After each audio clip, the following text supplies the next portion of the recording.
Every day throughout the world, in organisations large and small, bribes are paid, secret deals are done, and corruption eats away at the heart of business and society. The playing field is global, and corrupt players have ever-evolving strategies, and as corruption increases, regulators try to keep up with an increasing number of complex regulations. Different jurisdictions have their own anti-bribery and corruption legislation, which fundamentally are very similar. This training focuses on the UK Bribery Act since it's one of the most far-reaching statutory provisions in the world and covers any person acting on behalf of a UK company, wherever in the world they are. Additionally, it provides a corporate offence which places a significant liability on Treat. We therefore expect all Treat staff worldwide to comply with the provisions outlined in this training and in the anti-bribery and corruption policy, which in turn will ensure compliance with local legislation.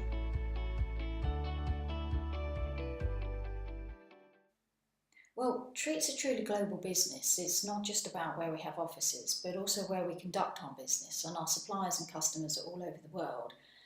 Operating in such diverse countries presents a high risk of corruption. The 2015 Corruption Index, which was produced by Transparency International, rates 168 different countries on their risk of corruption. The UK and the US are ranked 12th and 17th respectively, and so therefore from a corruption point of view are regarded as relatively safe. However, China, India, Kenya all have much lower rankings. Kenya's 144th. There's plenty of countries in which we operate, and therefore the risk of corruption in our business is relatively high. Having said that, Treat's committed to ensuring that opportunities for corruption and bribery across the group are reduced to their lowest practical risk. We do this by ensuring that our staff act with integrity. It's one of our core values. Additionally, we've got strong internal control procedures in place across the group, where authority is vested in more than one person. An example of this is financial control, where there's a division of responsibilities, so that one person who raises a supply payment will not be the same person who approves it. It has to be approved by two separate people. So therefore, in this instance, for fraud to take place, there has to be collusion of three people, which makes it far less likely. And there's controls like this across the business. We have our anti-bribery and corruption policy. This operates globally, so wherever we do business. And this is subject to disciplinary sanctions in the event of a breach of this policy. So bribery is important for Treat to recognise. It's important that we know that there's a risk, that we look at that risk, and that we take action in respect of it. So how do we recognise a bribe when it's not likely to be this easy to spot? Let's look at the definition of a bribe in this flowchart. It's a financial or other advantage offered or given or requested or accepted which constitutes, induces or rewards improper performance. To explain further, let's look at these individual elements. So, financial or other advantage. Well, we tend to think of bribery as being about thousands or millions of pounds, especially from the corporate perspective, but a financial advantage need not be significant. There have been cases where there is found to be a bribe of less than £1,000. In fact, the amount is immaterial. It could be for as little as £10. But it need not have a financial value at all. It could be an advantage bestowed on somebody. An example of this might be where someone's asked you to behave improperly, which is the other element of bribery, in return for giving your child work experience. Well, clearly in this instance there's no financial reward, but there is an advantage, and this would be sufficient to satisfy this part of the offence.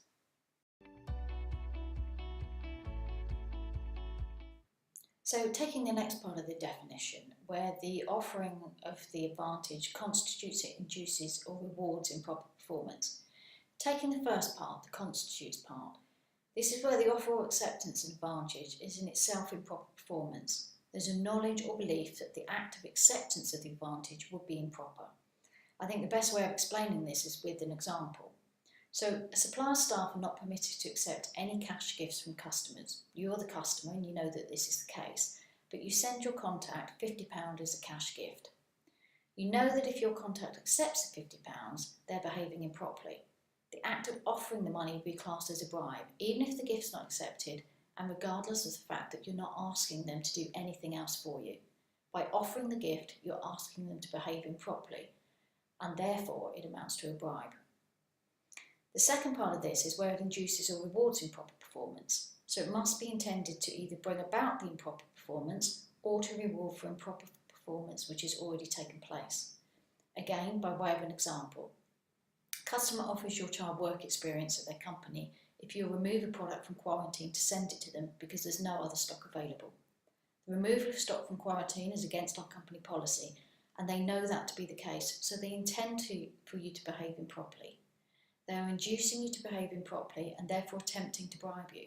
Or if you've already removed the stock from quarantine for them, they're rewarding you, and then you'll both be guilty of bribery.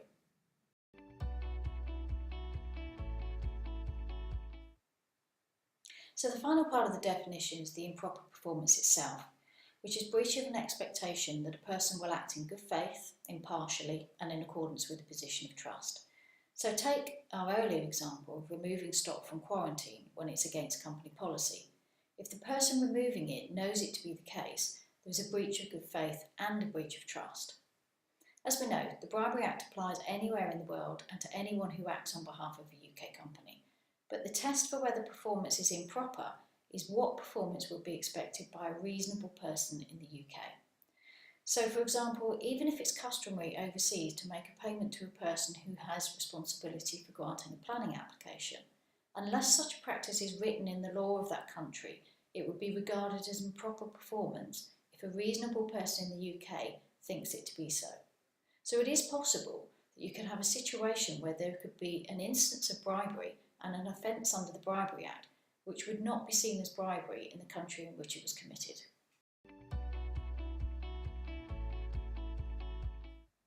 Facilitation payments are not legal. A facilitation payment is a small payment made to secure or speed up a routine action. So an example might be where you have goods in a port and the only way to get them released from the port is to give the customs official a small amount of money.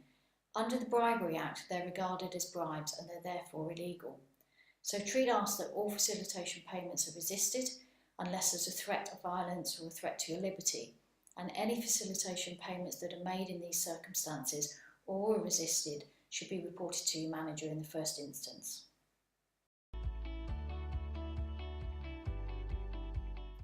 So a full class of people who can be prosecuted under the Bribery Act. The first is the bribor, so this is the person who offers, promises or gives the financial or other advantage. In this instance, there has to be knowledge that what they are requesting a person to do is improper. So from the earlier example we looked at, they would have to know that removing the stock from quarantine is improper. If they didn't know that what they asked the person to do was wrong, then they haven't committed an offence. Additionally, there has to be an intention that they want the person to behave improperly. So if they simply offered your child work experience and you decided to remove the stock from quarantine because you thought that they wanted you to, they would not be guilty. There has to be an intention. So that's the person giving the bribe.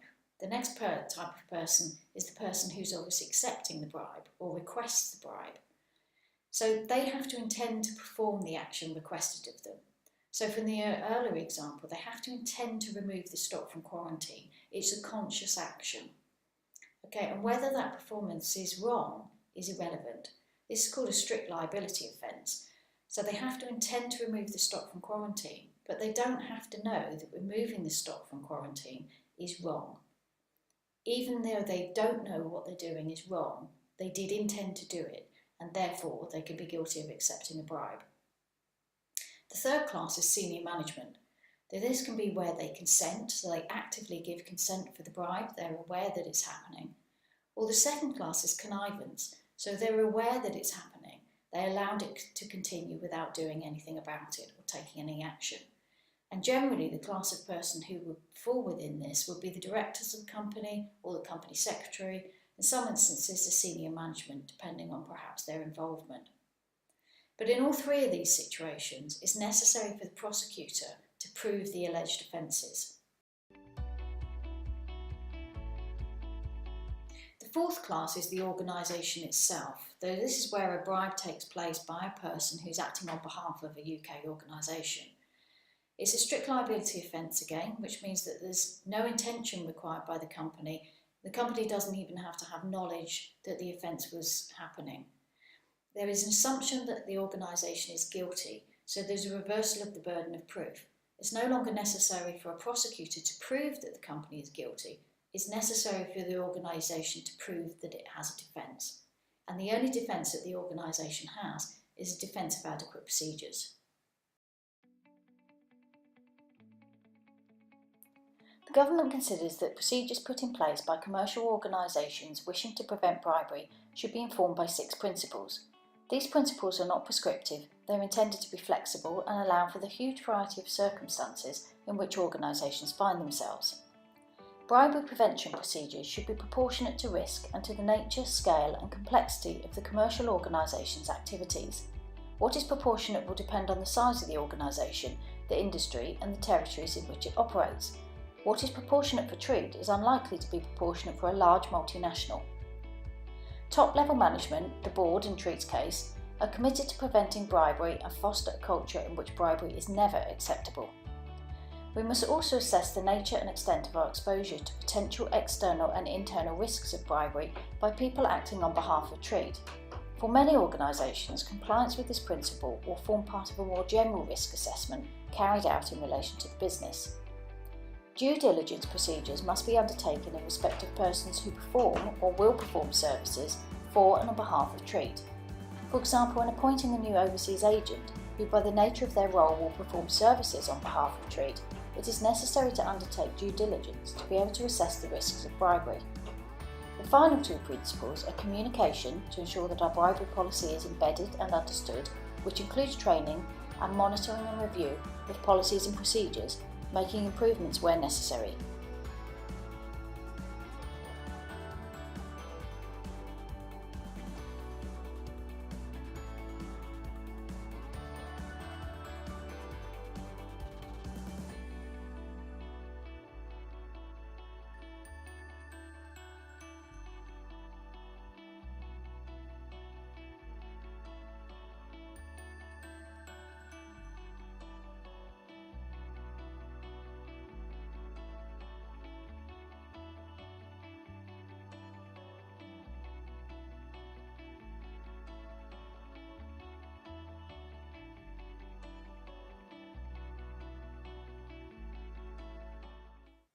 Yes, it does, and the policies within the anti-bribery and corruption policy, although there's absolutely nothing wrong with gifts, hospitality and expenses, they're a perfectly legitimate business expense, there can be a perception of wrongdoing, and so therefore it's important that there's policy surrounding them. Gifts are a mark of friendship or appreciation. Hospitality is obviously to initiate or develop business relationships, but the essential factor here is that the host must be present. If the host isn't present and, for example, gives you concert tickets and you go without the host, then it becomes a gift and not hospitality, and therefore different rules apply. The other area is expenses, and these are legitimate providing they're transparent, proportionate, reasonable and within the laws of the country in which they're given or received. And in fact that applies to gifts and hospitality too. Any of these 3 must meet Treat's policy. They must also meet the rules and codes of the receiving organisation, and there shouldn't be a regular happening between the giver and the recipient. A question to always ask yourself when determining whether something's reasonable or proportionate is what will other stakeholders think? How will they view the transaction? Will they review it as unfavourably? Is it something you wouldn't want people to know about? Because if that's the case, it's likely that they won't be transparent or proportionate or indeed reasonable.